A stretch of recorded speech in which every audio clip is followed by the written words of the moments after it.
Do you remember the old show Dallas? Do you remember the episode that was caught by the whole world called Who Shot JR? Well, if you remember that, you're old. But it's a good illustration of how two brothers didn't get along very well and they competed. And so everybody thought maybe one brother shot JR.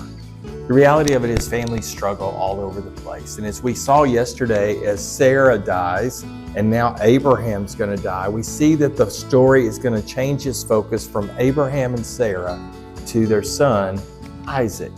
And as it transfers over, it talks about Abraham dying. There was something that caught my attention in verse 7. It says this: altogether, Abraham lived 175 years. And then Abraham breathed his last and died at a good old age, an old man full of years, and he was gathered to his people. His sons, Isaac and Ishmael, buried him in the cave. But as you read that, did you catch that?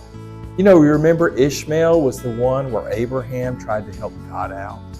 And yet here we come to the end. Even after Abraham had sent him away, even after he gave Isaac everything, Ishmael's there at his burial.